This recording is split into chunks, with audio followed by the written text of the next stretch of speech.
عبرانیوں 10واں باب۔ کیونکہ شریعت جس میں آئندہ کی اچھی چیزوں کا عکس ہے اور ان چیزوں کی اصل صورت نہیں، ان ایک ہی طرح کی قربانیوں سے جو ہر سال بلا ناغہ گزرانی چاہتی ہیں، پاس آنے والے کو ہرگز کامل نہیں کر سکتی، ورنہ ان کا گزراننا موقوف نہ ہو جاتا۔ کیونکہ جب عبادت کرنے والے ایک بار پاک ہو جاتے ہیں تو پھر ان کا دل انہیں گنہگار نہ ٹھہراتا، بلکہ وہ قربانیاں سال بسال گناہوں کو یاد دلاتی ہیں، کیونکہ ممکن نہیں کہ بیلوں اور بکروں کا خون گناہوں کو دور کرے۔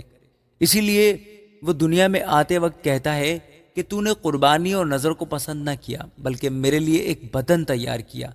پوری سوختنی قربانیوں اور گناہ کی قربانیوں سے تو خوش نہ ہوا۔ اس وقت میں نے کہا کہ دیکھ، میں آیا ہوں، کتاب کے ورقوں میں میری نسبت لکھا ہوا ہے، تاکہ اے خدا تیری مرضی پوری کروں۔ اوپر تو وہ فرماتا ہے کہ نہ تو نے قربانیوں اور نظروں اور پوری سوختی قربانی اور گناہ کی قربانیوں کو پسند کیا اور نہ ان سے خوش ہوا، حالانکہ وہ قربانیاں شریعت کے موافق گزرانی چاہتی ہیں۔ اور پھر یہ کہتا ہے کہ دیکھ، میں آیا ہوں تاکہ تیری مرضی پوری کروں۔ غرض وہ پہلے کو موقوف کرتا ہے تاکہ دوسرے کو قائم کرے۔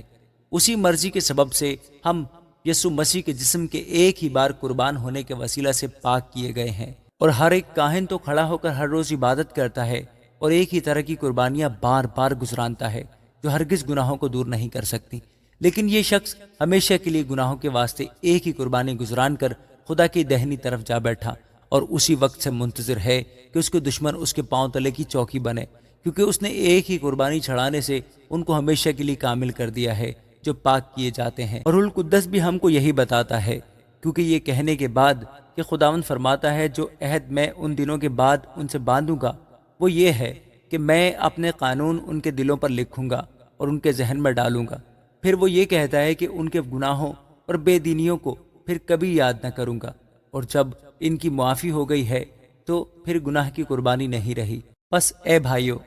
چونکہ ہمیں یسوع کے خون کے سبب سے اس نئی اور زندہ راہ سے پاک مکان میں داخل ہونے کی دلیری ہے جو اس نے پردہ یعنی اپنے جسم میں سے ہو کر ہمارے واسطے مخصوص کی ہے، اور چونکہ ہمارا ایسا بڑا کاہن ہے تو خدا کے گھر کا مختار ہے، تو آؤ ہم سچے دل اور پورے ایمان کے ساتھ اور دل کے الزام کو دور کرنے کے لیے دلوں پر چھینٹے لے کر اور بدن کو صاف پانی سے دھلوا کر خدا کے پاس چلیں اور اپنی امید کے اقرار کو مضبوطی سے تھامے رہیں، کیونکہ جس نے وعدہ کیا ہے وہ سچا ہے۔ اور محبت اور نیک کاموں کی ترغیب دینے کے لیے ایک دوسرے کا لحاظ رکھیں اور ایک دوسرے کے ساتھ جمع ہونے سے باز نہ آئیں جیسا بعض لوگوں کا دستور ہے، بلکہ ایک دوسرے کو نصیحت کریں، اور جس قدر اس دن کو نزدیک ہوتے ہوئے دیکھتے ہو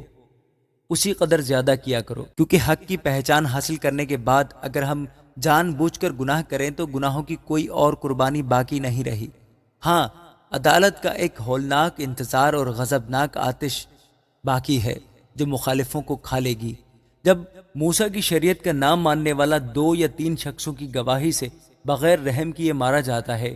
تو خیال کرو کہ وہ شخص کس قدر زیادہ سزا کے لائق ٹھہرے گا جس نے خدا کے بیٹے کو پامال کیا اور عہد کے خون کو جس سے وہ پاک ہوا تھا ناپاک جانا، اور فضل کے روح کو بے عزت کیا، کیونکہ اسے ہم جانتے ہیں جس نے فرمایا کہ انتقام لینا میرا کام ہے، بدلہ میں ہی دوں گا۔ اور پھر یہ کہ خداوند اپنی امت کی عدالت کرے گا۔ زندہ خدا کے ہاتھوں میں پڑنا ہولناک بات ہے، لیکن ان پہلے دنوں کو یاد کرو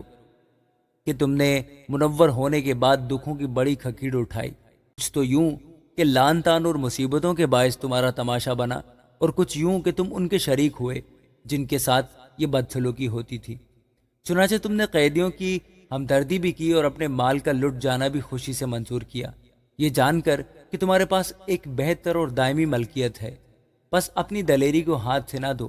اس لیے کہ اس کا بڑا اجر ہے، کیونکہ تمہیں صبر کرنا ضرور ہے تاکہ خدا کی مرضی پوری کر کے وعدہ کی ہوئی چیز حاصل کرو۔ اور اب بہت ہی تھوڑی مدت باقی ہے کہ آنے والا آئے گا اور دیر نہ کرے گا، اور میرا راست باز بندہ ایمان سے جیتا رہے گا، اور اگر وہ ہٹے گا تو میرا دل اس سے خوش نہ ہوگا۔ لیکن ہم ہٹنے والے نہیں کہ ہلاک ہوں، بلکہ ایمان رکھنے والے ہیں کہ جان بچائیں۔ آمین۔